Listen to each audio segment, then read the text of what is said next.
محدثة بدعة وكل بدعة ضلالة. أيها الإخوان والأخوات، أوصيكم بنفسي أولا بتقوى الله. أعوذ بالله من الشيطان الرجيم. يا أيها الذين آمنوا اتقوا الله حق تقاته ولا تموتن إلا وأنتم مسلمون. يا أيها الناس اتقوا ربكم الذي خلقكم من نفس واحدة وخلق منها زوجها وبث منهما رجالا كثيرا ونساء واتقوا الله الذي تساءلون به والأرحام إن الله كان عليكم رقيبا.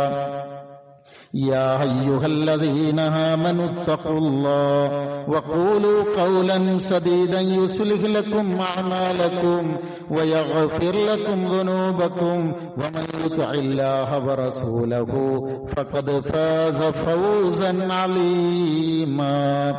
بسم الله الرحمن الرحيم. واستعينوا بالصبر والصلاة وإنها لكبيرة إلا على الخاشعين. صدق الله. മുഅ്മിനുകളായ സഹോദര സഹോദരിമാരെ, അല്ലാഹു സുബ്ഹാനഹു വ തആല നമ്മെ ഓരോരുത്തരെയും അനുഗ്രഹിക്കുമാറാവട്ടെ. അള്ളാഹുവിന്റെ വിധിവിലക്കുകൾ ജീവിതത്തിലുടനീളം പ്രാവർത്തികമാക്കി ജീവിക്കണമേ എന്ന് ആദ്യമായി ഉണർത്തുകയാണ്, വസിയ്യത്ത് ചെയ്യുകയാണ്. ഈ വസിയ്യത്ത് യഥാവിധി ജീവിതത്തിലുടനീളം പുലർത്തി ജീവിക്കാനുള്ള തൗഫീഖ് തന്ന് അള്ളാഹു നമ്മെ ഓരോരുത്തരെയും തുണക്കുമാറാവട്ടെ. സഹോദരങ്ങളെ, സൂറത്ത് അൽ ബഖറയുടെ തുടക്കത്തിലെ 45-ാമത്തെ ഒരു ചെറിയ വചനം നമുക്കൊരു സുപരിചിതമായ ആയത്താണ് ഞാൻ ശ്രദ്ധയിൽപ്പെടുത്തിയത്. കടമകൾ, ബാധ്യതകൾ, ചുമതലകൾ, ഇതെല്ലാം എല്ലാവർക്കും പറഞ്ഞാൽ മനസ്സിലാവും. നമുക്ക് ഓരോരുത്തർക്കും നമ്മുടേതായ ബാധ്യതകളും ചുമതലകളും ഉണ്ട്. സമൂഹത്തിലെ ഓരോ വ്യക്തികളുടെ സ്ഥാനവും മാനവും അനുസരിച്ച് ഈ ചുമതലകളുടെ, ബാധ്യതകളുടെ വലിപ്പം കൂടുകയോ കുറയുകയോ ചെയ്യാം.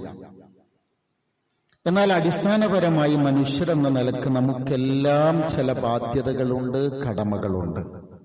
അതിലൊന്ന്, സദാസമയം നമ്മുടെ സ്രഷ്ടാവിനോട് നമുക്ക് ഓർമ്മയും നന്ദിയും ഉണ്ടായിരിക്കുക എന്നതാണ്. ഈ ഓർമ്മയും നന്ദിയും ഓരോരുത്തരും നമ്മുടെ ജീവൻ ഉള്ളിടത്തോളം കാലം നിലനിർത്തണം. ഇതാണ് നമ്മുടെ ജീവിതത്തിൽ നാം ചെയ്യുന്ന ഏറ്റവും വലിയ നന്മ എന്ന് പറയുന്നത്. കാരണം എന്തറിയോ? അല്ലാഹ് എന്ന ഓർമ്മ ഒരു സെക്കൻഡ് നമ്മുടെ ജീവിതത്തിൽ നിന്ന് ഇല്ലാതായാൽ ആ നിമിഷം നമ്മൾ ഒരു തെറ്റ് ചെയ്തിട്ടുണ്ടാവും. നമ്മുടെ കൈകൊണ്ട് കാലുകൊണ്ട് തെറ്റ് ചെയ്തു എന്നല്ല ഞാൻ പറഞ്ഞത്, മനസ്സുകൊണ്ടെങ്കിലും ഒരു തെറ്റ് വന്നിട്ടുണ്ടാവും. മഹാനായ ഇബ്നു തൈമിയ്യ റഹിമഹുല്ല പറയുന്നുണ്ട്, അദ്ദിക്റു ലിൽ ഖൽബി കൽമാഇ ലിസ്സമക്കി. നമ്മുടെ മനസ്സുകൾക്കൊക്കെ, നമ്മുടെ ഹൃദയത്തിന് അല്ലാഹ് എന്ന ഓർമ്മ എത്രത്തോളം വേണം? ഒരു മത്സ്യത്തിന് വെള്ളം എത്ര കണ്ട് ആവശ്യമുണ്ടോ അതിനേക്കാളും വേണം. നോക്കിയേ, ഒരു മീനിനെ പിടിച്ച് കരക്കിട്ടാൽ അത് പെടഞ്ഞു ചാവുന്നത് പോലെ അല്ലാഹ് എന്ന ഓർമ്മ നമ്മുടെ കൽബിലില്ലെങ്കിൽ ആ മനസ്സങ്ങനെ ചാവുന്ന. ആ ഭാഷ എങ്ങനെ ഉണ്ട് എന്നുള്ളത് നിങ്ങൾ ചേർത്തിയാൽ മതിയേ. മനസ്സങ്ങനെ മരിക്കും. അല്ലാഹ് എന്ന ഓർമ്മ നമ്മിൽ വീണ്ടും വീണ്ടും നട്ടുപിടിപ്പിക്കാനാണ്, നട്ടു വളർത്താനാണ് അതിന് വെള്ളവും വളവും കൊടുത്ത് സജീവമായി നിലനിർത്താനാണ് ഇബാദത്തുകൾ അല്ലാഹു നിർബന്ധമാക്കിയത്. അതിൽ ഒന്നാം സ്ഥാനമാണ് നമസ്കാരത്തിനുള്ളത്. ഞാൻ ഇങ്ങനെ പറഞ്ഞു എന്തിനാണെന്ന് വെച്ചാൽ നമ്മൾ ഇസ്രാ മിഅ്റാജാണ് കഴിഞ്ഞ കുറച്ച് ഖുതുബകളിലൂടെ പഠിച്ചു വന്നത്. നമുക്ക് ഇസ്ലാമിലെ എല്ലാ നിയമങ്ങളും നമ്മൾ പരിശോധിക്കുമ്പോ, എല്ലാ അമലുകളും പരിശോധിക്കുമ്പോ എല്ലാം എത്തുന്നത് ജിബ്രീൽ അലൈഹിസ്സലാം മുഖേനയാണ്, ഒന്നൊഴികെ. മിഅ്റാജിന്റെ രാവിലെ അല്ലാഹുവിന്റെ റസൂൽ സല്ലല്ലാഹു അലൈഹി വസല്ലമക്ക് അല്ലാഹു നൽകിയ ഏറ്റവും വലിയൊരു പദവിയുണ്ട്, ഏറ്റവും വലിയൊരു മഹത്വമുണ്ട്. സിദ്റത്തുൽ മുൻതഹയില് നബി ഇവർക്ക് എത്തുക. അപ്പൊ നബി സല്ലല്ലാഹു അലൈഹി വസല്ലമയോട് ജിബ്രീൽ അലൈഹിസ്സലാം പറഞ്ഞു, ഇനി നിങ്ങൾ അങ്ങോട്ട് പോയിക്കോളൂ, ഞാനില്ല. റസൂലുള്ളാഹി സ്വല്ലല്ലാഹു അലൈഹി വസല്ലമ കടന്നു ചെല്ലുന്നു ഒറ്റയ്ക്ക്. അവിടെ നിന്ന് ഒരു അമൂല്യമായ നിധിയുമായി, വലിയൊരു അമാനത്തുമായി റസൂലുള്ളാഹി സ്വല്ലല്ലാഹു അലൈഹി വസല്ലം നമ്മളിലേക്ക് തിരിച്ചു വരുന്നു. അല്ലാഹു നേരിട്ട് തന്ന ഒരു സമ്മാനമാണ് സ്വല എന്ന് പറഞ്ഞാൽ, ആര്? ജിബ്രീൽ പോലും ഇല്ലാതെ. അതുകൊണ്ടാണ് ഇമാം ഇബ്നുൽ ഖയ്യിം റഹിമഹുള്ള പറഞ്ഞ്, ഒരു സത്യവിശ്വാസിക്ക് രണ്ട് നൃത്തമുണ്ട്. ഒന്ന് ദുനിയാവിലെ നൃത്തവും മറ്റൊന്ന് ആഖിറത്തിലെ നൃത്തവും. ദുനിയാവിലെ അള്ളാഹുവിന്റെ മുമ്പിലെ നിസ്കാരത്തിന്റെ നൃത്തം ശരിയായാൽ ആഖിറത്തിലെ നമ്മുടെ ഹിസാബിന് വേണ്ടിയുള്ള നൃത്തം വളരെ എളുപ്പമാവും, ശരിയാവും. എന്നുള്ള ഇസ്ലാമിലെ നെടുത്തൂണാണ് സ്വല എന്ന് പറയാൻ കാരണം. ഞാനിങ്ങനെ പറഞ്ഞു തുടങ്ങുന്നത്, മുസ്ലിമീങ്ങളായ നമ്മൾ വളരെ കൃത്യമായി സ്വീകരിക്കുന്നവരാണ്. ഇവിടുന്ന് ഞാനും നിങ്ങളും ഇവിടുന്ന് പിരിഞ്ഞു പോകുമ്പോ ചില ശക്തമായ തീരുമാനങ്ങൾ എടുക്കേണ്ടതുണ്ട്. അത് എടുത്തേ എഴുന്നേൽക്കാവൂ എന്നാണ് എനിക്ക് ആദ്യം സൂചിപ്പിക്കാനുള്ളത്. അസ്സലാത്തു ഇമാദുദ്ദീൻ വമൻ തറകഹാ ഫഖദ് ഹദമദ്ദീൻ. സ്വല എന്ന് പറയുന്നത് ദീനിന്റെ നെടും തൂണ. അതിനാരെങ്കിലും ഉപേക്ഷിച്ചാൽ അവൻ ആ ദീനിനെ തകർത്തവനെ പോലെയാണെന്നാണ്. നമ്മൾ ദീൻ പൊളിയനെന്ന് പറയുമല്ലോ. പിന്നെ വാക്കുപയോഗിച്ചത് വമൻ തറകഹാ ഫഖദ് കഫറ. അത് ഉപേക്ഷിച്ചവൻ കഫറ. അപ്പൊ അതങ്ങനെ ഒന്നുകൂടി ഓർക്കണം കേട്ടോ. കഫറ എന്താ? കഫറ എന്ന് പറഞ്ഞാൽ നിഷേധിയായി. ബൈനൽ മർഇ വൽ കുഫ്രി തർക്കു സ്വലാ. ഒരു വ്യക്തിക്കും അവന്റെ കുഫറിനും ഇടയിലുള്ള പ്രധാനപ്പെട്ട വിഷയം നിസ്കാരം ഉപേക്ഷിക്കലാണ്. ഞാൻ ഈ രണ്ട് വാക്ക് ഇങ്ങനെ പറഞ്ഞത്, ഈ കഫറ കുഫ്രി എന്ന വാക്ക് മറ്റൊരു തെറ്റിന്റെ കൂടെയും ചേർത്തി പറഞ്ഞിട്ടില്ല. കഫറ എന്ന വാക്ക് ഉപയോഗിക്കുന്നത് നിസ്കാരം ഉപേക്ഷിക്കുക എന്ന പാപത്തിന്റെ കൂടെയാണ്. അപ്പോ ഒരാൾ ഏത് തറവാട്ടിലാണെങ്കിലും, എത്ര വലിയ വാപ്പാന്റെ മോനാണെങ്കിലും, നിസ്കാരമില്ല എന്നുണ്ടെങ്കിൽ പ്രിയരെ കഴിഞ്ഞു കാര്യം എന്നാണ്. പൂർവനബിമാർക്ക്, സമൂഹങ്ങൾക്ക് നമസ്കാരം നിർബന്ധമാക്കപ്പെട്ടിരുന്നു. നിസ്കാരം നിയമമാക്കപ്പെടാത്ത ഒരു സമൂഹവും കഴിഞ്ഞു പോയിട്ടില്ല.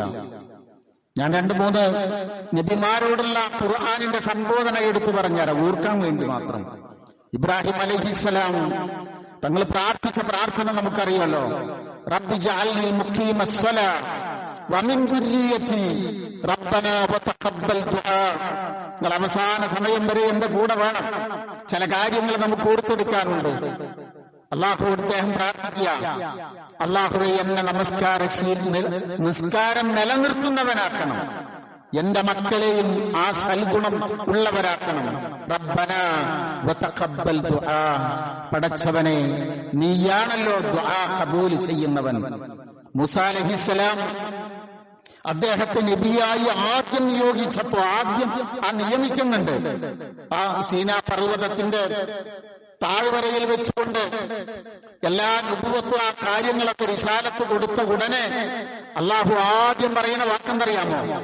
ഇന്നനീ അനല്ലാഹ് ലാ ഇലാഹ ഇല്ലാ അന ഫഅബ്ദുനി വഅഖിമിസ് സ്വലാത്ത ലിദിക്രി. ഞാനല്ലാതെ വേറൊരു ഇലാഹില്ല, നീ എന്നെ മാത്രം, എനിക്ക് മാത്രം ഇബാദത്ത് ചെയ്യണം.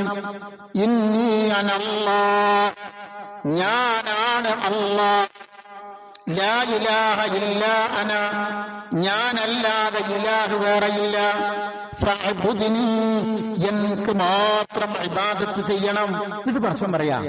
വഅഖിമിസ്സലാത്ത ലിദിക്രി, എന്നെ എപ്പോഴും ഓർക്കാൻ നീ എന്ത് ചെയ്യണം? നിസ്കാരം നിലനിർത്തണം. തൊട്ടിലിൽ വെച്ച് സംസാരിച്ച ഈസാ അലൈഹിസ്സലാം പറഞ്ഞത് എന്താ? നമ്മൾ കഴിഞ്ഞ ദിവസം പഠിച്ചിരുന്നു.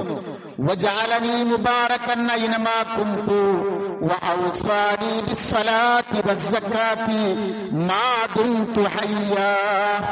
എന്താണ്? പടച്ചോൻ എനിക്ക് എപ്പോഴും ബർക്കത്ത് തന്നിട്ടുണ്ട്. ആ ബർക്കത്ത് നിലനിർത്താൻ പടച്ചവൻ എന്നോട് പറഞ്ഞെന്താ? നിസ്കാരം നിലനിർത്തണമെന്നാണ് അല്ലാഹു എന്നോട് വസിയത്ത് ചെയ്തിരിക്കുന്നത്. എന്റെ മറ്റു തലങ്ങളിലേക്ക് പോകുന്നില്ല, നമുക്ക് വേണ്ടതാ ഞാൻ പറഞ്ഞത്. വിഷമസന്ധിയിൽ അകപ്പെട്ട റസൂലിനോട് സൂറത്ത് ത്വാഹയിലൂടെ അല്ലാഹു പറയുന്നെന്തറിയോ? വഅ്മുർ അഹ്ലക ബിസ്സലാ ഫസ്തബിർ അലൈഹാ വൽ ആഖിബത്തു ലിത്തഖ്വാ. പ്രവാചകരെ, നിങ്ങൾ നിങ്ങളുടെ കുടുംബത്തോട് നിസ്കാരം കൊണ്ട് കൽപ്പിക്കണം. വസ്തബിർ അലൈഹാ, നിങ്ങൾ അതിൽ സ്ഥിരനിഷ്ഠയുള്ളവനാകണം. നന്മ തഖ്വയുള്ളവർക്കാണ് ശുഭപര്യവസാനമുള്ളത്. നിങ്ങൾ നോക്കി, ഞാൻ ആയത്തിന് വേറെ ബയാനില്ല, അത് നിങ്ങൾ ചേർത്ത് വായിക്കണം. ഒരു മിനിറ്റ് എന്റെ കൂടെ വരിക. ഇസ്ലാമിലെ നിസ്കാരം എന്ന് പറയുന്നത് അള്ളാഹുമായുള്ള മുനാജാത്താണ്, പടച്ചവനുമായുള്ള മുലാഖാത്താണ്. ഒരടിമ അള്ളാഹുമായി ഏറ്റവും അടുത്തു നിൽക്കുന്ന സമയത ബഹുവസാജിദുൻ, അവൻ സുജൂദിലായിരിക്കുന്ന സമയത്താണെന്ന, അവൻ നിസ്കാരത്തിലായിരിക്കുമ്പോഴാണ്. അതുകൊണ്ടാണ് ഈ ഉലമാ, മഹാന്മാരായ ഉലമാ പറഞ്ഞെന്തറിയോ? സുജൂദിന് അവർ വർണ്ണിച്ചിട്ടുള്ളത് അള്ളാഹുവിനെ മുത്തം കൊടുക്കുന്നത് പോലെയാണ്. അത്ര വരെ ഒരു ആത്മബന്ധം ഉണ്ടാകുന്നതാണ്.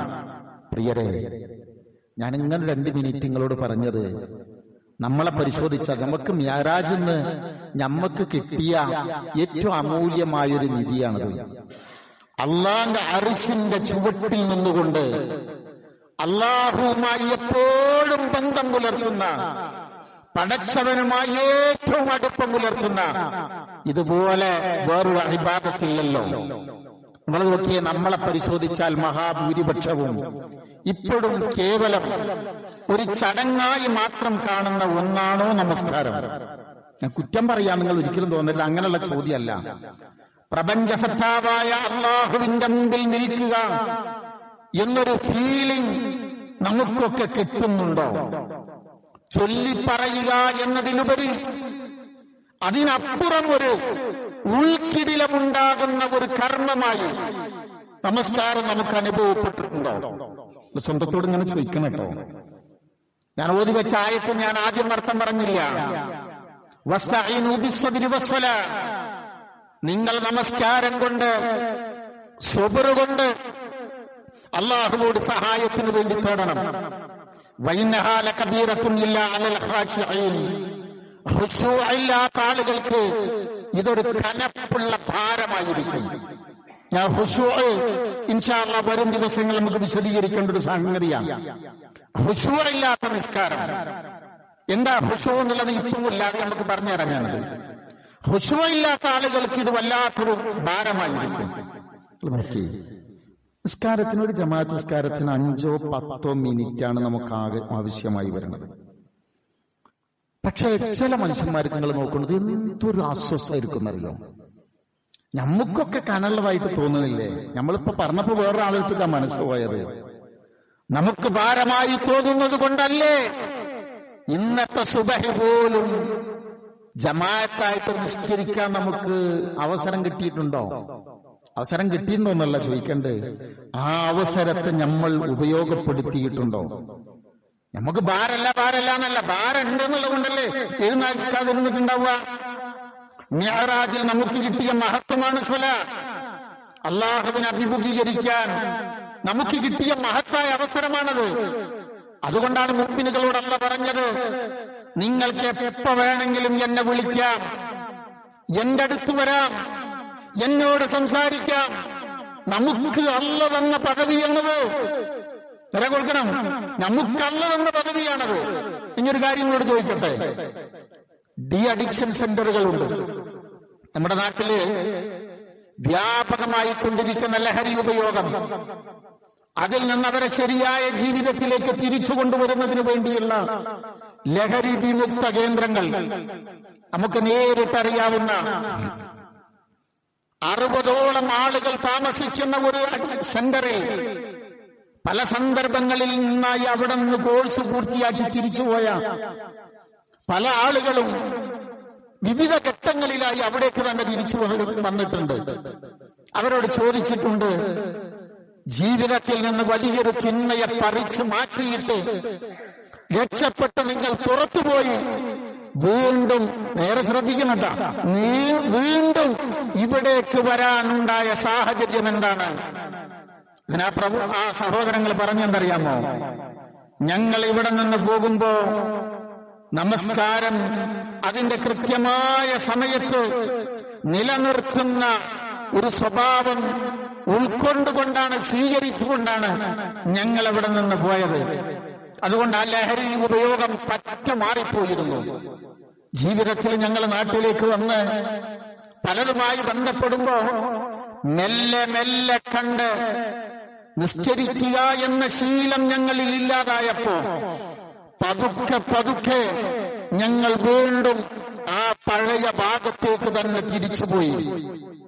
സഹോദരങ്ങളെ, ഞാൻ അതിന് ബയാൻ ചെയ്യുന്നില്ല, അങ്ങക്ക് ഞാൻ പറഞ്ഞ മനസ്സിലായിണ്ടാവും. സത്യത്തിൽ നമസ്കാരവും ജീവിതവും തമ്മിലുള്ള അഭേദ്യമായ ബന്ധമാണ് അനുഭവസ്ഥർ പറഞ്ഞു തരുന്നത്. നമ്മിൽ എല്ലാവരിലുമുള്ള നന്മ നമ്മുടെ നമസ്കാരത്തിന്റെ ഗ്രേഡിനനുസരിച്ചായിരിക്കും. അതൊക്കെ നിങ്ങൾ ചേർത്ത് വായിക്കണട്ടാ. നമ്മുടെ ജീവിതത്തിലുള്ള നന്മ നമ്മുടെ നിസ്കാരത്തിന്റെ ഗ്രേഡിനനുസരിച്ചായിരിക്കും. നമ്മളെല്ലാവരും നിസ്കരിക്കുന്നത്, നമ്മുടെ ഓരോരുത്തരുടെയും നമസ്കാരം ഒരുപോലെയല്ല. നമ്മൾ ഓരോരുത്തരുടെയും നിസ്കാരം ഒരുപോലെയല്ല. എന്താ പറഞ്ഞതിനർത്ഥം?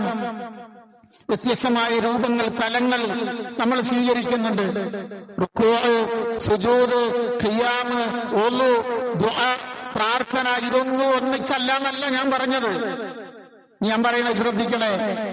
നമസ്കാരത്തോട് നമ്മൾ കാണിക്കുന്ന ആത്മാർത്ഥത, നമസ്കാരത്തോട് നാം കാണിക്കുന്ന ഗൗരവബോധം, അതിന് നമ്മൾ അനുവദിക്കുന്ന സമയം, നിസ്കരിക്കണമെന്ന നമ്മുടെ മനസ്സിലുള്ള ചിന്ത, അത് നിർവഹിക്കാനുള്ള ആഗ്രഹം, അത് ചെയ്താൽ നമുക്ക് കിട്ടുന്ന ആത്മസംതൃപ്തി, ഈ എണ്ണിയതൊക്കെ നമ്മൾ ഓരോരുത്തരെയും വ്യത്യസ്തമായിരിക്കും. അല്ലേ? ഞാൻ ഈ എണ്ണിയതൊക്കെ വ്യത്യസ്തല്ലേ? നമ്മളറിയണം, നമ്മുടെ നമസ്കാരം എത്ര കണ്ട് നന്നാവുന്നുവോ അത്രയും നമ്മൾ നന്നാവും. ഇങ്ങനെ നീ പറഞ്ഞു തരേണ്ടത് നിനക്കറിയില്ല. നമ്മൾ ചെയ്യുന്ന, നമ്മൾ എടുക്കുന്ന ഈ ഇബാദത്ത് എത്ര കണ്ട് നന്നാവുന്നുവോ അത്ര കണ്ട് നമ്മൾ നന്നാവും. സഹാബത്തിന്റെ ചിന്തയുണ്ട്. ഉമർ റളിയല്ലാഹു അൻഹു പറയുന്നുണ്ട്, ലാ ഹഖ്ഖ ഫിൽ ഇസ്ലാം ലിമൻ തറക സ്വലാ. നിസ്കാരം ഉപേക്ഷിക്കുന്ന ഒരു മനുഷ്യന് ഇസ്ലാമിൽ ഒരു സ്ഥാനവുമില്ല. സാധാരണ നമ്മൾ പറയുന്ന വാക്കെന്തറിയാമോ? നിസ്കരിക്കാത്തവർക്ക്, മലയാളത്തിന്റെ വീട് എങ്ങനെ നിങ്ങൾക്ക് അറിഞ്ഞൂടാ, ഗുണം പിടിക്കൂല, ഗുരുത്തുണ്ടാവൂല എന്നറിയില്ല. നമ്മള് ഗുണം പിടിക്കൂല ജീവിതത്തിൽ. ഇതെത്ര ഭംഗിയായി നിർവഹിക്കുന്നുവോ അതിനനുസരിച്ച് ഗുണം കിട്ടും. നിങ്ങളെന്നെ ആലോചിച്ചു, നമ്മുടെ സമകാലികമായി ചിലത് ചിന്തിച്ചു നോക്കുക. അടിക്കണമെന്ന് ദീന് പറഞ്ഞ ഏക വിഷയം ഏതേ ഉള്ളൂ? നിസ്കാരമുള്ളൂ. വേറൊന്നിനും തല്ലണം എന്ന് പറഞ്ഞിട്ടില്ലല്ലോ. അത് എങ്ങനെ തല്ലണമെന്നാണ്? 7 വയസ്സാവുമ്പോ നിങ്ങളുടെ മക്കളെ നിങ്ങൾ നമസ്കാരം കൊണ്ട് ശീലിപ്പിക്കണം. എത്ര കൊല്ലം? 3 കൊല്ലം. 10 വയസ്സായിട്ടും അവൻ ചെയ്യുന്നില്ലെങ്കിൽ അവൻ അടിക്കണം. അപ്പോ 365 × 3 × 5 എത്ര എണ്ണം കിട്ടും നോക്കണം. 3 കൊല്ലം എന്ന് പറഞ്ഞാൽ 365 × 3 ഇത്രയും ദിവസം എന്ത് വേണം? 5 പ്രാവശ്യം നമ്മുടെ കൂടെ നിർത്തിയിട്ട് ആ കുഞ്ഞിനെ കൊണ്ടത് ശീലിപ്പിക്കണം, അല്ലേ? ഈ 3 കൊല്ലം ചെയ്തിട്ടും ശരിയാവണില്ലെങ്കിൽ തല്ലണം. നാട്ടിൽ നമ്മൾ എന്തെല്ലാം കേൾക്കുന്നത്? നാട്ടിൽ നമ്മൾ എന്താ കേൾക്കുന്നത്? പെറ്റമ്മയെ കൊന്ന മക്കൾ, ആ പേര് കേൾക്കുമ്പോ നമ്മുടെ നെഞ്ചകം തകർന്നു പോകുന്നു. രാഷ്ട്രീയ കൊലപാതകികൾ പോലും ചെയ്യാത്ത അത്ര വെട്ടാണ് സ്വന്തം ഉമ്മയുടെ മുഖത്തും ശരീരത്തിലും ഒരു മകൻ വെട്ടുന്നത്. അവനെ പ്രേരിപ്പിച്ചത് എന്തായിരിക്കും? ശരിക്കും പഠിക്കണം. ഇപ്പൊ ചെറുപ്പത്തിൽ ഇട്ടുപോയതാ. നമ്മൾ ഈ ആലപ്പുഴ ജില്ലയുടെ തുടക്കത്തിൽ കഴിഞ്ഞ കൊല്ലം ഫസ്റ്റിൽ വായിച്ചില്ലേ? വാപ്പയൊന്നും തെറ്റിപ്പിരിഞ്ഞ് അവർ 2 ബൈക്ക് പോയിട്ട് വല്യമ്മയും വല്യപ്പയാണ് ആ കുഞ്ഞിനെ നോക്കി വളർത്തുന്നത്. ആ വല്യമ്മയും വല്യപ്പയുമാണ് ഒരു മകൻ, ഒരു പേരക്കുട്ടി വകവരുത്തുന്നത്. ഈ അടുത്ത് നിങ്ങളിങ്ങനെ നോക്കുക, എത്ര കൊലപാതകങ്ങൾ. വില്ലനാരാ? ലഹരിയ. ആരാ തടയ? സഹോദരങ്ങളെ, ശരിക്കും ആലോചിക്കണം. അനാവശ്യമായ കൂട്ടുകെട്ടുകൾ ഉണ്ടാകാൻ ആ കുട്ടിക്ക് അവസരം എങ്ങനെ കിട്ടുന്നു? നമ്മൾ പറഞ്ഞാൽ നമ്മുടെ മക്കൾ അനുസരിക്കോ? ഞാന് പലപ്പോഴും എനിക്ക് തോന്നലുണ്ട്, എന്റെ ഈ പ്രായം, മക്കളൊക്കെ ഉണ്ടാകുന്നതിന് മുമ്പ് കല്യാണം കഴിച്ച കാലത്തൊക്കെ ഒരുപാട് ആവേശത്തിലൊക്കെ വാപ്പാരെന്ത് ചെയ്യണമെന്നൊക്കെ പറഞ്ഞിട്ട് വലിയ ആവേശത്തിൽ പറഞ്ഞിരുന്നു. മക്കളും പേരമക്കളൊക്കെ ആയപ്പോ അത്ര ആവേശം വരുന്നില്ല. കയ്യും കാലും വറക്കൽ അത് പറയുമ്പോ. നമ്മൾ പറയുമ്പോ നമ്മൾ മക്കൾ പൂർണ്ണമായി അനുസരിക്കോ? ഇനി മേലിൽ അധ്യാപകർ ഉപദേശിക്കുമെന്ന് അങ്ങനെ നമ്മുടെ മക്കൾ നന്നാകുമെന്ന് നമ്മളിപ്പോൾ വിചാരിക്കണോ? മകുല. ഞാൻ അതിന്റെ നിയമവശങ്ങളോ നാട്ടിൽ നടക്കുന്ന കാര്യങ്ങളോ അല്ല പറയുന്നത്. നമ്മുടെയൊക്കെ ചെറുപ്പത്തിൽ നമ്മളും കോളേജിൽ പഠിച്ചവരാണ്. വൃത്തികേടും വേണ്ടാത്തരങ്ങളൊന്നും ആരും ഉണ്ടായിട്ടില്ല എന്നൊന്നും ഞാൻ അവകാശപ്പെടുന്നില്ല. പക്ഷേ എന്തെങ്കിലും വൃത്തികേട് തലമുതിർന്ന ഒരാൾ കണ്ടാൽ ആ സ്ഥലത്ത് നമ്മൾ എഴുന്നേറ്റ് പോകുമായിരുന്നു. ഇന്ന് ആരെങ്കിലുമൊക്കെ കോളേജിലെ പ്രിൻസിപ്പാൾ കണ്ട ഒന്ന് ഞെളിഞ്ഞു നിന്ന് ചെയ്യാനുള്ള എന്തോ ഒരു ഇല്ലാത്തൊരു പൈശാചികത. കുറ്റമല്ല, ആക്ഷേപമല്ല പറഞ്ഞത്. നമ്മള് ലഹരിക്ക് പ്രോത്സാഹനം നൽകുന്ന ഒരുപാട് ആളുകളുണ്ടാവും. സഹോദരങ്ങളെ, അതിലൊന്നും പെടാത്ത മക്കൾ ഇന്നും നമ്മുടെ കൂട്ടത്തിലില്ലേ? ആ മക്കൾ അങ്ങനെ വരാനുള്ള കാരണം അറിയോ? ഉറപ്പു തരുന്നു നിങ്ങൾക്ക്. കൈ പിടിച്ച് പള്ളിയുമായി, നമസ്കാരവുമായി, അല്ലാഹുവുമായി നമ്മുടെ വാപ്പാര് ഉണ്ടാക്കിയെടുത്ത സൽഗുണമാണ് ഇന്നിങ്ങനെ വന്നിരിക്കാൻ നമ്മളെ പ്രാപ്തമാക്കുന്നത്. അല്ലാതെ മറ്റൊന്നുമല്ല. അല്ലാതെ ഒരു പുതിയ ന്യൂസ് കണ്ടു. നാട്ടില് ഏതെങ്കിലും കുട്ടികൾ ലഹരി വസ്തുക്കൾ ഉപയോഗിച്ചാൽ അവന്റെ രക്തത്തിന്റെ സാമ്പിൾ പരിശോധിച്ച് അതിന് വേണ്ടുന്ന അതാ എവിടെ നിന്ന് കിട്ടിയെന്ന് അന്വേഷിച്ച് ഒക്കെ ചെയ്യണമെന്നാണ്. അത് എന്റെ തല പറഞ്ഞതാണ്. രക്തം പരിശോധിക്കാൻ സാമ്പിൾ എടുക്കാൻ പോണതേ ഓർമ്മ ഉണ്ടാവുള്ളൂ. നാടിന്റെ സാഹചര്യങ്ങൾ അങ്ങനെയാണ്. ഒരു സാമ്പിളിനും പോണ്ട, അല്ലാതെ തന്നെ രക്ഷപ്പെടുത്താനുള്ള വഴിയാണ് ഈ പറഞ്ഞത്. ഏത്? നിസ്കാരവുമായി നമ്മൾ ബന്ധിപ്പിക്കുക നമ്മുടെ മക്കളെ. ഉറപ്പു തരുന്നു, അല്ല തന്നെ ഉറപ്പാ. നമുക്കത് പാരണ്ട, നമ്മുടെ മക്കളെ വിളിക്കണം. എനിക്കറിയാവുന്ന ഒരു കാരണവരുണ്ട്, ഒരു പള്ളി പ്രസിഡന്റ്. ആ മക്കളുടെ കുടുംബത്തിന് അവസ്ഥ ആലോചിക്കുമ്പോ നമുക്കിങ്ങനെ വല്ലാത്ത അഭിമാനം തോന്നും. ഒരു വീട്ടിലെ മക്കൾ കുറെ എണ്ണം ഉണ്ട്. ആ മക്കൾക്കൊക്കെ രാവിലെ എഴുന്നേറ്റ്, സമ്പന്നനാണ് കേട്ടോ അയാൾ, എല്ലാ മക്കൾക്കും ഓരോ ബാത്റൂം ഉണ്ടാക്കിക്കൊടുക്കും. ഈ സുബൈക്ക് വിളിക്കുമ്പോ അവിടെ നിന്നും ഇവിടെ നിന്നും പറയരുതെന്നാ. ആ വാപ്പ പള്ളിയിലേക്ക് വരിക എന്നറിയാം, മക്കളെയും കൂട്ടിയാ വരിക. വാപ്പയുടെ പിറ്റേക്കാലം പല കുടുംബങ്ങളും സമ്പത്തിന്റെ പേരിൽ തല്ലുകൂടിയപ്പോ ആ മക്കളുടെ അതിന്റെയൊക്കെ വിഭജനങ്ങൾ ആലോചിക്കുമ്പോ ഒരു ദിവസം കണ്ടപ്പോ കണ്ണെന്ന് ശുക്രന്റെ ഒരു വെള്ളം ഇങ്ങനെ വന്നതുപോലെ തോന്നി. എന്തെല്ലാം നേട്ടങ്ങളാണ്, നന്മകളാണ് നിസ്കാരം ഭംഗിയായി ഫലവത്തായി നിർവഹിച്ച നമുക്ക് കിട്ടുന്നത്. എന്നിട്ടല്ല ഞാൻ ഒന്നുകൂടി പറഞ്ഞുതരാം നിങ്ങൾക്ക്. ഇൻഷിറാഹുസ്വദർ ഉലമാ എന്നാണ് കേട്ടോ കൃത്യമായി നിസ്കരിച്ചാൽ കിട്ടുന്നത്. ഇൻഷിറാഹുസ്വദർ തുബഅനീനത്തുൻ നഫ്സ്, പിന്നെ ളിയാഉ ഫിൽ വജ്ഹ്, ദകാഉ ഫിൽ അഖ്ല്, ഖുവ്വത്തുൽ ലിൽ ബദനി, ഹിഫ്ളുൽ ലിന്നഅമ, ബർക്കത്തുൻ ഫിൽ ഉംർ, മഅഫറത്തുൽ ലിദുനൂബ്. ഇതൊക്കെ നിസ്കരിച്ചാൽ കിട്ടുക ഹൃദയത്തിന് വിശാലത കിട്ടും, മനസ്സിന് ശാന്തി കിട്ടും, മുഖത്തൊരു തെളിമയുണ്ടാവും, നമ്മുടെ ബുദ്ധിക്ക് കൂർമ്മതകളും ശരീരത്തിന് ശക്തി തരും, നിഅമത്തുകളെ സംരക്ഷിച്ചു നിർത്തും, നമ്മുടെ ആയുസ്സിന് ബർക്കത്തുണ്ടാവും, നമ്മുടെ പാപങ്ങൾ അല്ലാഹു പുറത്തു തരും. എല്ലാം വിശദീകരിക്കേണ്ടതാണ്. നിങ്ങൾ അങ്ങനെ ബയാൻ കൊടുത്താൽ മതി. ഏത് ടെൻഷനും മാറും, ഏത് മനസ്സിനും കരുത്തും വിശാലതയും കിട്ടും. പ്രത്യേകം പറഞ്ഞതേതറിയോ? സന്തോഷവും സമാധാനവും മനസ്സിന് കിട്ടും. ഏത് ശത്രുവിനെ സംബന്ധിച്ചുള്ള ഭയവും മനസ്സിൽ നിന്ന് പോകും. അതല്ലാത്തത് ഏത് ശത്രുവിനെ സംബന്ധിച്ചുള്ള ഭയവും മനസ്സിൽ നിന്ന് പോകും. അല്ലാഹുവിന്റെ റസൂലിനോട് അല്ലാഹു പറഞ്ഞില്ലേ, വലഖദ് നഅലമു അന്നക യളീഖു സദ്റക ബിമാ യഖൂലൂൻ. ഈ മുശ്രിക്കുകളുടെ ജൽപ്പനങ്ങൾ കേൾക്കുമ്പോൾ അങ്ങയുടെ മനസ്സ്, ഹൃദയം കുദുസായി പോകുന്നുണ്ട്, അസ്വസ്ഥതപ്പെടുന്നുണ്ട് എന്ന് നമ്മൾ അറിയുന്നുണ്ട്. ഫസബ്ബിഹ് ബിഹംദി റബ്ബിക വകും മിനസ് സാജിദീൻ. നബി, നിങ്ങൾ എന്തിനാ പേടിക്കുന്നത്? നിങ്ങൾ സുജൂദ് ചെയ്യുക, അല്ലാഹുവിന് തസ്ബീഹ് നടത്തുക, ഇത് മാത്രം ചെയ്യുക. ലീഖുസ്വദർ കൂടുന്ന കാല ഓരോ പ്രസ്താവനകളും നമ്മെ ആശങ്കപ്പെടുത്തുന്ന പ്രസ്താവനകളായിരിക്കും പലരുടെ ഭാഗത്തു നിന്നും വരിക. പലരും നേതാവാകാൻ എന്ത് ചെയ്യാ, നമ്മളെ പച്ചക്കിങ്ങനെ രണ്ട് കുത്തുകുത്തിയ അയാൾക്ക് ഇപ്പൊ കിട്ടുന്ന സ്ഥാനത്തെക്കാളും വലിയൊരു സ്ഥാനം കിട്ടും. ഇത് കേട്ട് നിങ്ങൾ ബേജാറാവണ്ട. നിങ്ങൾ അല്ലാഹുവിന്റെ മുമ്പിൽ സുജൂദ് ചെയ്യുക. വസ്തഈനു ബിസ്സബ്രി വസ്സലാ ഇന്നല്ലാഹ മഅസ്സാബിരീൻ.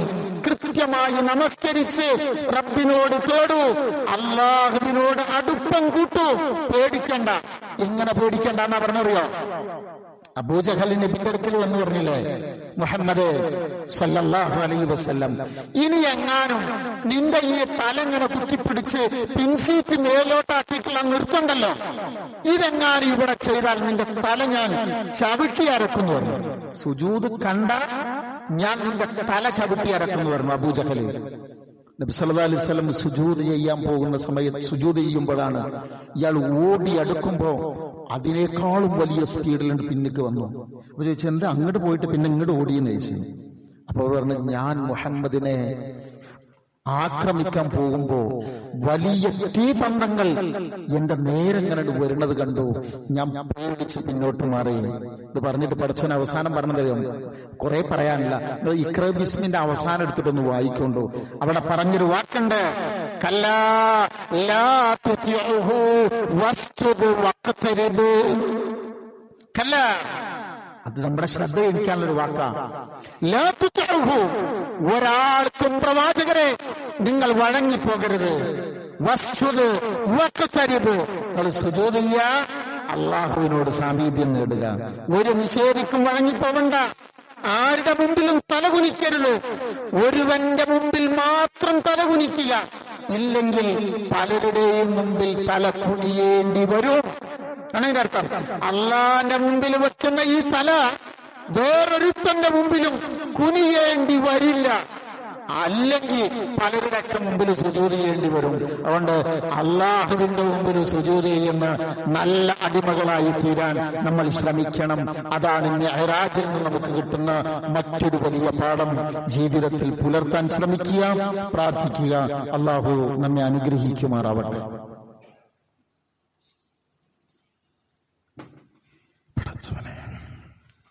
ബിസ്മില്ലാഹി വൽഹംദുലില്ലാഹ് വസല്ലല്ലാഹു അലാ നബിയ്യിനാ വഹബീബിനാ മുഹമ്മദിൻ വഅലാ ആലിഹി വസഹ്ബിഹി അജ്മഈൻ. അമ്മാ ബഅദ്. യാ അയ്യുഹല്ലദീന ആമനൂ തഖുല്ലാഹ ഹഖ്ക തുഖാതിഹി വലാ തമൂതുന്ന ഇല്ലാ വഅൻതും മുസ്ലിമൂൻ. സ്നേഹമുള്ളവരെ, അള്ളാഹുവിന്റെ വിധിവിലക്കുകൾ ഉൾക്കൊണ്ടുകൊണ്ട് ജീവിക്കണമേ എന്നൊരിക്കൽ കൂടെ ഉണർത്തുകയാണ്, വസിയ്യത്ത് ചെയ്യുകയാണ്. അതിന് അള്ളാഹു നമുക്കെല്ലാം തൗഫീഖ് നൽകുമാറാവട്ടെ. സഹോദരങ്ങളെ, ഞാൻ പറഞ്ഞു വന്നത്, മുസ്ലിമീങ്ങളായ നമ്മളെ സംബന്ധിച്ചിടത്തോളം എന്തിലും ഏതിലും നിസ്കാരമാണ് പ്രധാനം. 2 പെരുന്നാൾ വന്നാൽ നിസ്കാരമാണ് ആദ്യം. മഴ കിട്ടാണ്ടായാൽ നിസ്കാരാണ് പ്രധാനം. 5 നേരം ഫർളുണ്ട്, മുമ്പിലും പിന്നിലൊക്കെ സുന്നത്തുണ്ട്. ഒരു കാര്യം തീരുമാനമെടുക്കാൻ ആകപ്പാടെ നമ്മൾ വസ്വാസിലായാൽ ഇസ്തിഖാറത്തിന്റെ നിസ്കാരമുണ്ട്, അല്ലേ? രാത്രിയായാൽ തഹജ്ജുദുണ്ട്, വിത്റുണ്ട്, എല്ലാം ഉണ്ട്. ഗ്രഹണം ബാധിച്ചാൽ അതിന് നിസ്കാരമുണ്ട്. നിങ്ങൾ ആലോചിച്ച് നോക്കിയേ, നമസ്കാരം ഒഴിവാകുന്ന ഒരു രംഗമില്ലല്ലോ. നിസ്കരിക്കുന്നവർക്ക് ഇതെല്ലാം ആനന്ദമാണ്, ഇതൊരു ഭാരമേ അല്ല. ആനന്ദത്തോടെയാണ് മുൻഗാമികൾ അതിനെ സമീപിച്ചിരുന്നത്, കണ്ടിരുന്നത്. എന്തിനും, ഞാൻ പറയുന്ന വാക്ക് ശ്രദ്ധിക്കണേ, എന്തിനും പരിഹാരം നമസ്കാരമാകുമ്പോ ആ രൂപത്തിൽ നമ്മുടെ നമസ്കാരം മാറിയാൽ ഇന്ത്യയുടെയും ജീവിതം തന്നെ മാറും. നമ്മുടെ നമസ്കാരത്തിന്റെ ഗ്രേഡ് മാറിയാൽ നമ്മൾ തന്നെ ആകെ മാറും. ഇപ്പോ നമ്മുടെ ദീൻ എന്താണോ അതിനനുസരിച്ചുള്ള ഒരു നിസ്കാരമാണ് നമ്മളൊക്കെ കൊണ്ടു നടക്കുന്നത്. വീണ്ടും പറയണോ, മറ്റൊരു സന്ദർഭത്തിൽ ബാക്കി വിശദീകരിക്കാം. നമസ്കാരത്തിന്റെ രൂപം മാറുമ്പോ നമ്മുടെ അവസ്ഥയും മാറും. നിസ്കാരത്തിന് 2 തരം ഒരുക്കങ്ങളുണ്ട്. ഒന്ന് മാദിയായ ഒരുക്കം, ഒന്ന് മാനവിയായ ഒരുക്കം. ഇസ്തിഅദാബുൽ മാദിയ വസ്തിഅദാബുൽ മാനവിയ. മാദിയായ ഒരുക്കം എന്ന് പറഞ്ഞാൽ ഇപ്പൊ വുളു ചെയ്യുക, പല്ല് വയ്ക്കുക, ശേഷം പ്രാർത്ഥിക്കുക, അല്ലെ? പ്രാർത്ഥന ചൊല്ലി പള്ളിയിലേക്ക് വരിക, ദിക്ർ ചൊല്ലുക, നേരത്തെ വരിക, സമാധാനത്തോടുകൂടി വന്നിരിക്കുക, 1ാമത്തെ സഫിലിരിക്കുക, ഇമാമിന്റെ അടുത്തിരിക്കുക. അതൊക്കെ എന്താണ്? സുന്നത്തുകൾ നിസ്കരിക്കുക. അതൊക്കെ ഒരു ഭൗതികപരമായ ഒരുക്കങ്ങളാണ്. അതിലുപരി അതിന്റെ മാനവിയായ ഒരു ഒരുക്കമുണ്ട്. അതെന്താണ്? അള്ളാഹുവിന്റെ മുമ്പിലാണ് ഞാൻ നിൽക്കുന്നതെന്ന ഒരു വിചാരം. പറയുന്ന കാര്യങ്ങൾ ആലോചിച്ചു പറയുക, ഉത്തരം കിട്ടുമെന്ന ബോധ്യത്തോടുകൂടി ചോദിക്കുക, ഭംഗിയായി ചെയ്യുക. ഒരു റക്അത്ത് നന്നായാൽ അത് മൊത്തം നന്നാവും. നമ്മൾ സമയം കാണണ്ടേ? സമയം കാണേണ്ട സഹോദരങ്ങളെ, അള്ളാഹുവിന്റെ മുമ്പിൽ നിൽക്കുമ്പോഴുള്ള ഒരു എനർജി ഉണ്ടല്ലോ, ആ എനർജി നമുക്ക് കിട്ടണ്ടേ? നമ്മുടെ നമസ്കാരത്തിന് നാം നൽകുന്ന സ്ഥാനം എത്രയാണ് നമ്മൾ ശരിക്കും പഠിക്കണം. ശത്രുക്കള് മുസ്ലിമീങ്ങളെ ആക്രമിക്കാൻ, ദ്രോഹിക്കാൻ അവർ തെരഞ്ഞെടുത്ത സമയം ഇവർ നമസ്കരിക്കുന്ന സമയമായിരുന്നു എന്നാണ്. ഒരു നിസ്കരിക്കാൻ നിന്നാൽ നമുക്ക് അവരെ ചെയ്യാം. കാരണം പിന്നെ അവര് നമ്മളെ ശ്രദ്ധിക്കൂല എന്നാണ്. സ്വന്തം മക്കളെക്കാൾ, മാതാപിതാക്കളെക്കാൾ, എല്ലാത്തിനേക്കാളും അവരിഷ്ടപ്പെട്ടത് നമസ്കാരത്തെയായിരുന്നു എന്നാണ്. ഞാൻ സഹാബത്തിന്റെ ചരിത്രത്തിലേക്ക് പോകാതെ നിങ്ങൾക്ക് പറഞ്ഞൊരു ഏടുണ്ട്. മറ്റുള്ള ചരിത്രങ്ങളൊക്കെ ഞങ്ങൾക്ക് പറഞ്ഞു തരുന്നുണ്ട് കേട്ടോ, ഇൻഷാ അല്ലാഹ്. പിന്നീട് ഈജിപ്തിലെ മഹാനായ ഒരു വ്യക്തി, അദ്ദേഹം എഴുതിയ ഗ്രന്ഥത്തിന്റെ പേരിൽ ഒക്കെ പിന്നീട് പറഞ്ഞുതരാം. ഒരു ഗ്രന്ഥത്തിന്റെ പേരിൽ ജയിലിലടച്ച്, നീണ്ട കാലം ജയിലിലടച്ച് തൂക്കിലേറ്റാൻ വേണ്ടി കൊണ്ടുപോവുക ചെറുപ്പക്കാരനാണ്. അന്നേരം അദ്ദേഹം പറഞ്ഞൊരു വാക്കുണ്ട്, നിങ്ങൾ എനിക്കൊരു ചെറിയ മുസല്ല അനുവദിക്കുമോ? 2 റക്അത്ത് നിസ്കരിച്ചോട്ടെ. കാരണം ഇതുവരെയും ഞാൻ തല ഉയർത്തി നിന്നുകൊണ്ട് എന്റെ റബ്ബിന്റെ മുമ്പിൽ ഒന്നൊരു വാക്ക് പോലും പറയാൻ എനിക്ക് കഴിഞ്ഞിട്ടില്ല. അത്രയും ചെറിയ ഒരു ജയിലക്ക് അകത്താണ് അദ്ദേഹത്തെ പാർപ്പിച്ചിരുന്നത്. അങ്ങനെ അദ്ദേഹം നമസ്കരിച്ച് ഓടി വന്ന് ഇവരുടെ മുമ്പിൽ പുഞ്ചിരിച്ചുകൊണ്ട് നിൽക്കുമ്പോ കൈ പിന്നോട്ട് കെട്ടിയിട്ട് മുഖത്തൊരു കറുത്ത ആഭരണം മൂടുന്ന സമയത്ത് അദ്ദേഹം ചോദിച്ചു, നിങ്ങൾ എന്താണ് ചെയ്യുന്നതെന്ന്. എനിക്ക് അറബ് മൂലങ്ങളുണ്ട്, പറയുന്നില്ല. നിങ്ങൾ എന്താ ചെയ്യുന്നതെന്ന് ചോദിച്ചു. ഒരു പറഞ്ഞ്, നിങ്ങളതാ കാണുന്ന കഴുമരത്തിൽ കയറ്റി കൊല്ലാൻ കൊണ്ടുപോകാന്ന് പറഞ്ഞു. ആ മരണം മുഖാമുഖം കണ്ടാൽ നിങ്ങൾ അസ്വസ്ഥനാവും പറഞ്ഞപ്പോ അദ്ദേഹം തിരിച്ചു ചോദിച്ചൊരു വാക്കുണ്ട്, സഹോദര, എന്നെ കുറിച്ച് നിങ്ങൾ പേടിക്കല്ലേ. ഞാൻ ഓടിപ്പോകൂല, ഞാൻ അസ്വസ്ഥത കാണിക്കൂല. ഞാൻ തൊട്ടടുത്ത് ഇപ്പോൾ സംസാരിച്ചതല്ലേ ഉള്ളൂ ഒരാളോട്, ഇപ്പൊ ഞാൻ സംസാരിച്ചല്ലേ ഉള്ളൂ. അവന്റെ അടുക്കലേക്കല്ല ഞാൻ പോകുന്നത്. പിന്നെന്തിനാ ഞാൻ ബേജാറാവുന്നത് എന്നാ? നിങ്ങൾ ഒരു കയ്യും കെട്ടണ്ട, ഞാൻ അവിടെ നിന്ന് തരാമെന്ന് പറഞ്ഞുകൊണ്ട് പുഞ്ചിരിച്ചുകൊണ്ടാണ് ആ മഹാനവറുകൾ മരണത്തെ സ്വീകരിക്കുന്നത്. പ്രിയരെ, ഇത് പറയാനല്ലട്ടോ ഞാനത് പറഞ്ഞത്. ഞാനിപ്പോ സംസാരിച്ചല്ലേ ഉള്ളൂ എന്നാണ് നമ്മുടെ റബ്ബിനോട്. ഇനി നമ്മൾ മരിച്ചു നോക്കുക, നമ്മൾ എടുക്കാൻ പോണ്, നമ്മളെ നിസ്കരിച്ചതിന്റെ കൂലി തരാൻ കാത്തിരിക്കണം നമ്മുടെ റബ്ബിന്റെ അടുക്കിലേക്ക്. എന്റെ റബ്ബ് ഒരു ഫീല് നമുക്ക് വരണ്ടേ? അതുകൊണ്ട് അങ്ങനെ ഒരു സന്തോഷം മുഅ്മിനുകളെ ജീവിതത്തിൽ നമ്മൾ ഉണ്ടാക്കിയെടുക്കണം. ഗൗരവത്തോടുകൂടെ നമസ്കാരത്തെയും അനുബന്ധ കർമ്മങ്ങളെയും ഒക്കെ നിർവഹിക്കാൻ, കാണാൻ അല്ലാഹു റബ്ബുൽ ഇസ്സത്ത് നമുക്കെല്ലാം തൗഫീഖ് നൽകുമാറാവട്ടെ. രണ്ട് കാര്യങ്ങൾ സൂചിപ്പിക്കാനുണ്ട്. ഒന്ന്, അബ്ദുൽ ഹക്കീം പറളി എന്ന് പറയുന്ന നമ്മുടെ ഒരു സഹോദരന്റെ ഒരു പ്രധാനപ്പെട്ട ഒരു ക്ലാസ് 26-ാം തീയതി വൈകുന്നേരം ഇവിടെ പ്രിയദർശിനി ഓഡിറ്റോറിയത്തിൽ നടക്കുന്നുണ്ട്. വളരെ പ്രധാനപ്പെട്ട നല്ലൊരു പരിപാടിയാണ്. കഴിയുന്ന എല്ലാ സഹോദരങ്ങളും പങ്കെടുക്കാൻ ശ്രദ്ധിക്കണം. കൂടെ ഇതുവരെ നമ്മൾ എപ്പോഴും ദുആ ചെയ്യണം. ഇതുവരെ നമ്മൾ നമസ്കരിച്ചതിനേക്കാളും ഭക്തിയോടെ, ആശയമറിഞ്ഞ്, ഏകാഗ്രതയോടുകൂടി സ്വീകാര്യപ്രദമായി നമസ്കരിക്കാൻ, അത് നിർവഹിക്കാൻ അല്ലാഹു നമുക്ക് ഓരോരുത്തർക്കും തൗഫീഖ് നൽകുമാറാവട്ടെ. നമസ്കാരത്തെ പറയിപ്പിക്കാനുള്ള ഒരവസരവും ജീവിതത്തിൽ അല്ലാഹു നമുക്ക് തരാതിരിക്കട്ടെ. നമ്മൾ എന്തേലും തെറ്റ് ചെയ്താൽ നിസ്കാരത്തിനെയാണ് നമ്മൾ പറയിപ്പിക്കുക, അവൻ എന്തിനാ നിസ്കരിക്കണം എന്നുള്ളതാ. അങ്ങനത്തെ ഒരവസ്ഥ പടച്ചവൻ നമുക്ക് തരാതിരിക്കട്ടെ. നമ്മുടെ രണ്ട് സഹോദരങ്ങൾക്ക് അസുഖങ്ങൾ വന്നിട്ട് ഇവിടെ നിന്ന് പ്രാർത്ഥിക്കാൻ വേണ്ടി ദുആ ചെയ്ത് ആവശ്യപ്പെട്ടിട്ടുണ്ട്. നമ്മുടെ സഹോദരങ്ങൾക്ക് അല്ലാഹു ശിഫയും ആരോഗ്യവും നൽകി ആഫിയത്തോടുകൂടി നമ്മളോടൊന്നിച്ച് ഇനിയും പ്രവർത്തിക്കാനുള്ള തൗഫീഖ് അല്ലാഹു പ്രദാനം ചെയ്യുമാറാവട്ടെ. റബ്ബിനെ കണ്ടുമുട്ടുമ്പോൾ ലാ ഇലാഹ ഇല്ലല്ലാഹ് എന്ന കലിമത്ത് തൗഹീദ് ഉച്ചരിച്ച് അവനെ കണ്ടുമുട്ടാൻ അല്ലാഹു നമുക്കെല്ലാം തൗഫീഖ് നൽകുമാറാവട്ടെ. നമ്മെ, നമ്മുടെ സഹോദരങ്ങളെ, നമ്മുടെ മക്കളെ, കുടുംബത്തെ, ഉമ്മത്തിനെ മുഴുവനും സകലമാന മുസീബത്തുകളിൽ നിന്നും അല്ലാഹു കാത്തിരക്ഷിക്കുമാറാവട്ടെ. ഈ പ്രാർത്ഥന അല്ലാഹു ഖബൂൽ ചെയ്യുമാറാവട്ടെ. അല്ലാഹുമ്മ ഗ്ഫിർ ലിൽ മുഅ്മിനീന വൽ മുഅ്മിനാത്ത് വൽ മുസ്ലിമീന വൽ മുസ്ലിമാത്ത് അൽ അഹ്യാഇ മിൻഹും വൽ അംവാത് ഇന്നക മുജീബു ദഅവാതി യാ ഖാളി അൽ ഹജാത്. റബ്ബന ഗ്ഫിർ ലനാ വലിഇഖ്വാനിന الذين سبقونا بالإيمان ولا تجعل في قلوبنا غلا للذين آمنوا ربنا إنك رؤوف رحيم. اللهم أجرنا من النار. اللهم أعز الإسلام والمسلمين وأذل الشرك والمشركين ونجنا من القوم الظالمين. ربنا هب لنا من أزواجنا وذرياتنا قرة أعين واجعلنا للمتقين إماما. ربنا آتنا في الدنيا حسنة وفي الآخرة حسنة وقنا عذاب النار واغفر لنا يا غافر المذنبين. آمين برحمتك.